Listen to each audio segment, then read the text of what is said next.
Что она?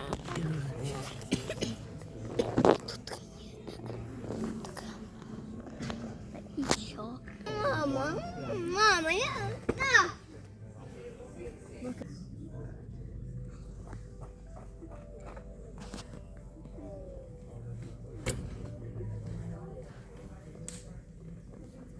Our ancestors have been viewing for hundreds of generations. What they saw was around 6,000 different stars, each one individual in nature, its own legend or story. Oftentimes, we as human beings will look up to the night sky and try to find our own meaning. Many of us have asked the question, what are the stars? What do they mean? Or where do they even come from? Sometimes, we put together these dot-to-dot figures we call constellations.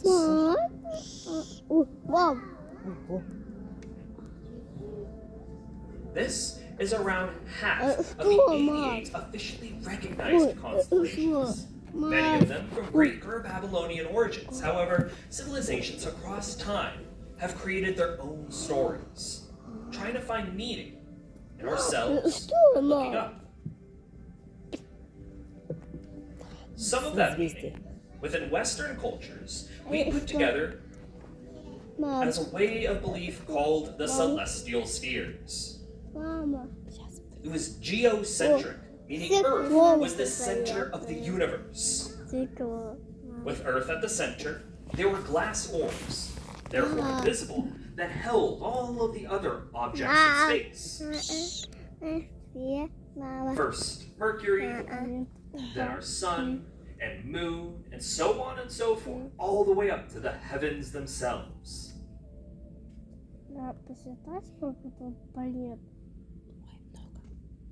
This belief held sway within certain cultures for hundreds of years. It was the way that we interpreted the universe. But then something changed in the 16th century. We as human beings started to put together the tools and methods of science in order to better understand the cosmos. Much of it started with a man named Galileo. What this scientist would do is that he would take his ordinary telescope, something much like this, and he would look up at our night sky. In particular, one of our planets. What he found was Jupiter and these four strange objects. Every night he looked up, these objects would move a little bit. They were a little different than where they were the night before. Some moved left to right, others moved right to left. Some disappearing entirely. Each one of these stops was a different week he would observe it. Like any good scientist, he would record his findings. Here we have a copy of his notes, some of the things that he used to describe these strange objects, and soon he put together a theory. These are other moons of Jupiter. We may take it for granted of course they are. There are plenty of planets that have other moons besides us, but for the time, this was earth-shattering. How could any object orbit something besides us if we were the center?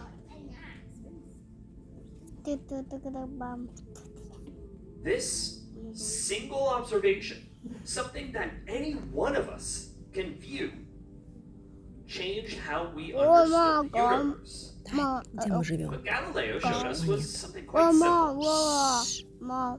Earth is just another planet. One of 8, all instead orbiting our sun, which holds our orbit.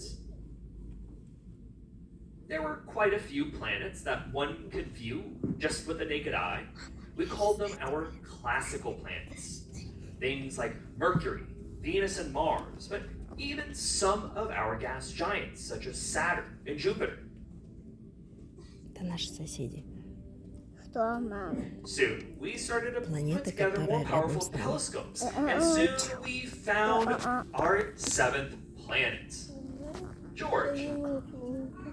Well, it used to be called George, after King George III, but later renamed to Uranus. I'm not sure which is better. Past Uranus, another 100 years later, Neptune, the last of our planets found. Что, мам? But we kept looking. Soon, other of these smaller planets started popping up, each one a strange orbit. The biggest one found so far, we found Pluto. But there were others of its kind, things like Haumea, Makemake, and even long-style orbits like Eris. They all existed in this far-off realm known as the Kuiper Belt. This is a realm filled with thousands of these icy, comet-like objects. Какой-то мусор летает. But up to this point, we've been using Earth-based telescopes in order to figure out what's going on. Within the last few decades, however, we've been able to use spacecraft in order to better understand our planets, moons, and even distant stars. Here we have the trajectory of the Pioneer missions in red and the Voyager missions in green. In fact, the single farthest space object, Voyager 1, currently exists 14 billion miles away from us. To put things into perspective, Pluto's orbit, only a measly 3 billion miles away. Some people even believe that Voyager 1 has left our solar system entirely, entering what's known as interstellar space, and though it is far, it has yet to breach the last layer of our solar system. Past the Kuiper Belts, we enter the realm of comets, where scientists believe there to be trillions of these icy, comet-like objects in space, each one controlled by the sun's gravity. At this point, Voyager 1 hasn't even left my laser pointer yet. It also gives us a pretty good definition to our solar system. From the center, our sun, to the edge of the Oort cloud is around 1 light year in distance. The time it takes light to travel in, well, 1 year. So let's give Voyager 1 a few tens of thousands of years into the future. It reaches the edge of our Oort cloud and officially leaves our solar system. Now, it's a quarter of its way to the next closest star, Proxima Centauri, roughly 4 light years away.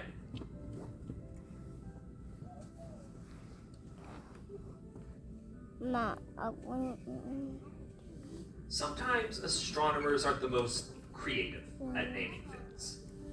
What we have now is 6,000, roughly 6 to 7,000 of what's called our near-star systems.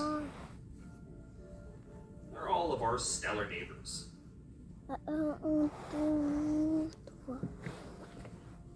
Now, do we happen to remember all of the constellations I put up earlier?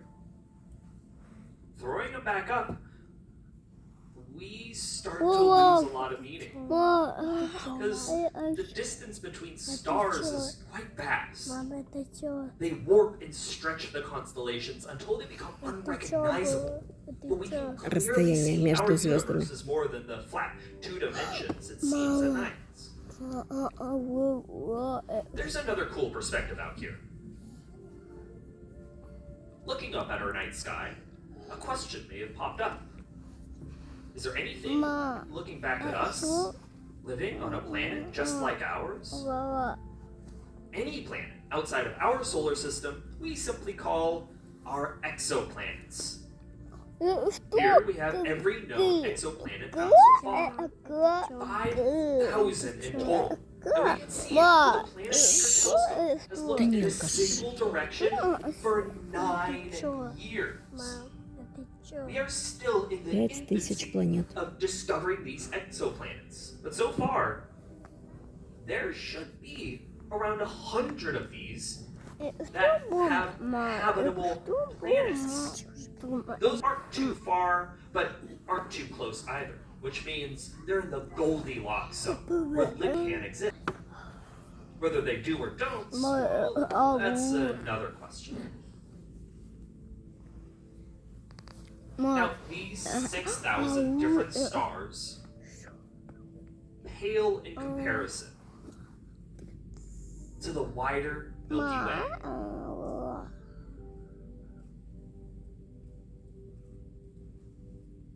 This is a neighborhood within the vast city that is our galaxy. Наша галаксия. Соседи. Compared to the fraction we view, the Milky Way contains over 400 billion stars. Those are our constellations again. Миллиарды? They don't even reach our arm of the Milky Way. Our other defining feature is the center, where a ton of old, bright stars start to get pulled towards a supermassive black hole. For now, simply remember that the center holds a bright bar. For a long time, scientists believed, well, this is it. This is our entire universe. That we had a measly 400 billion stars to explore and count, until the scientists named Henrietta Leavitt figured out a way to measure the distance between us and a specific kind of star. Soon, other scientists, such as Edwin Hubble and their team, started to find these stars in these strange smudges in the sky. At the time, there's no way of knowing just how far these smudges were until they found the stars. Almost overnight, our understanding of the universe changed again. There were other Там galaxies. другая галактика.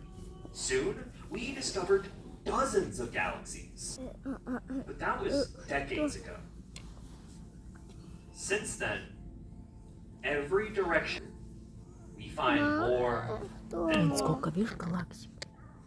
О, сколько их там. They have become uncountable.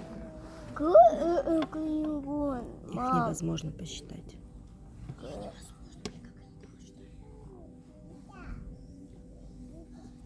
Может быть, где-то такие человечки тоже сидят и смотрят небо. Interestingly, around the same time we figured out the distance of these galaxies, we also figured out just how they're moving. It turns out all these galaxies are moving away from us.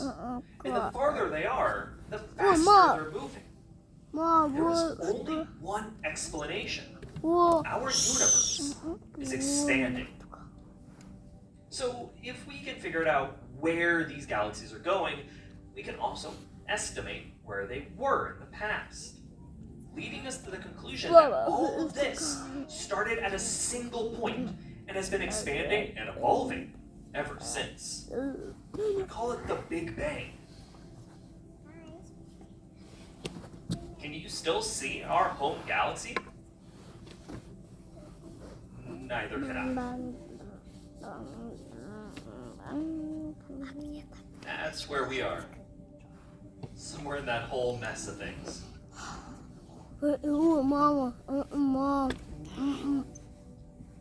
Even this is just a fraction.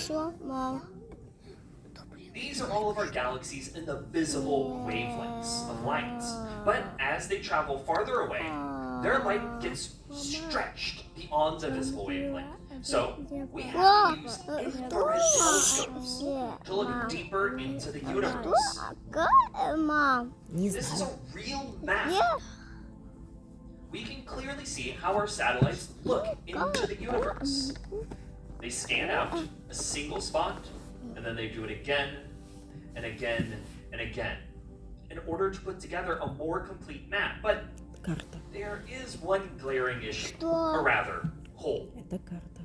Because we're really good at looking up and out of our galaxy, and down and out of our galaxy, but through it, towards the center, we got that real bright area of our galaxy.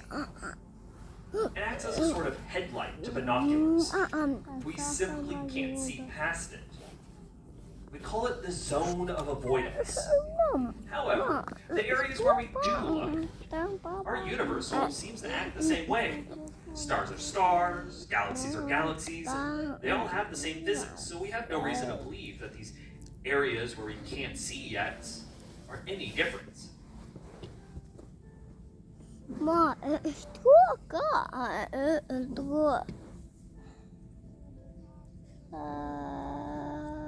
Farther out, I'll add layer on layer of the infrared spectrum, just like a rainbow. Each one, different parts. All part of the same universe, however. This isn't just what our universe looks like. It also when it looked like it. The edge of this first map is around 2.5 billion light years away. So we're viewing it how it was 2.5 billion years ago. The edge of this map, our farthest one, 13 billion light years away. In fact, our strongest telescope, the James Webb Space Telescope, is looking out to the outermost edge of our universe, around 13.6 billion light years away. What it's discovered is already changing how we understand the universe again. Noticing a theme. However, it's still a little early on to say for sure, so keep coming back to figure out what we learned together. We have one last layer to go.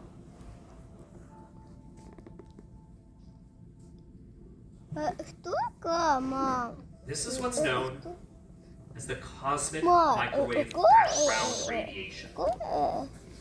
It's all of the leftover energy from the Big Bang. And it's everywhere in the universe, even in this very room. Here's the logic. If our universe began at a single point, it would have been incredibly hot and dense. But as things expand, they cool down. So what would that temperature be at after 13.6 billion years? Well, a bunch of scientists threw some numbers at a wall, and what they got was about 3 degrees above zero. Then, in the 1960s, they found it. One of the few times that theory has been proven reality. By using our dome theater, we can take the entire universe and make it a bubble. Because we as human beings observe our universe by observing the light. This may be all we ever know. This is how we define the observable universe. Not because there's nothing around it or outside of it, but because if there is, we may just never know. So, the cosmic background radiation acts as our horizon. I can't let us leave here believing we're the center of the universe, however. We already learned that lesson. But just like the edge of a beach, we can only look out until the horizon ends. But we thought the same thing about our galaxy. So, who knows? I've been told I'm not allowed to leave us outside of the known universe anymore, so we'll have to head back home. Back through the background radiation. Mama. Past all of the infrared galaxies. Past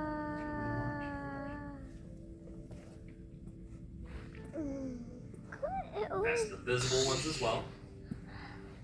Mama, Papa. Into our arm of the Milky Way. Waving hello to all the neighbors. Into the backyard of our work cloud.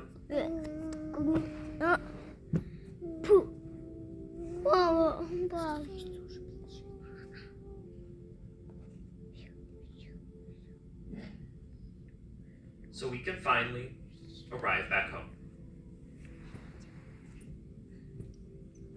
Back to Earth.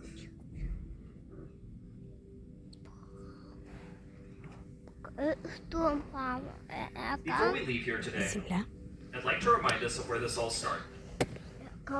Just with a few sticks and stones.